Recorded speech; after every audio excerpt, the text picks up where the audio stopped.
Hello and welcome back to the Waterfront Academy channel. For those who are new, this channel shares simple, effective Montessori activities that families can easily do at home.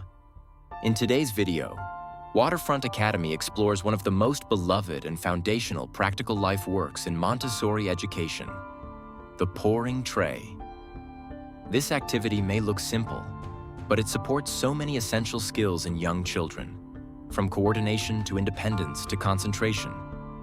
So let's go step by step and set up your very own pouring activity. Here's what you'll need: a tray that fits everything neatly and allows the child to carry it independently.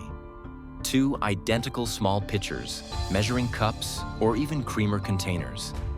A dry pouring material like rice, lentils, or beans, great for beginners. Optional for older children: colored water or plain water.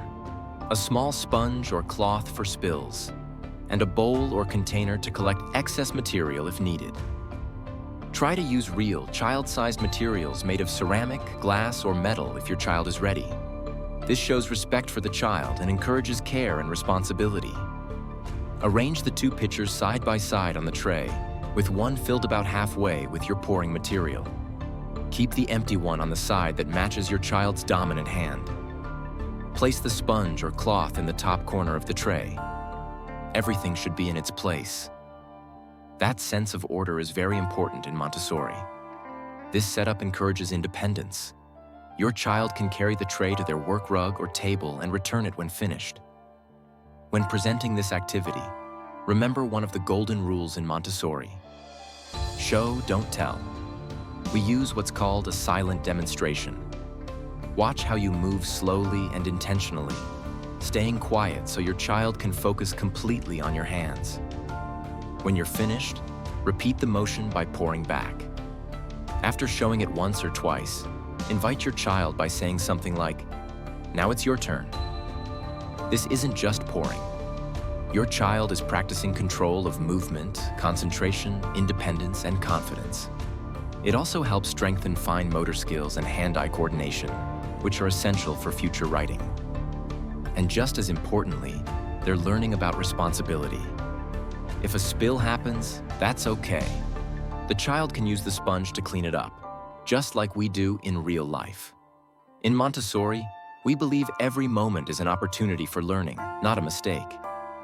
Once your child has mastered dry pouring, you can introduce new challenges.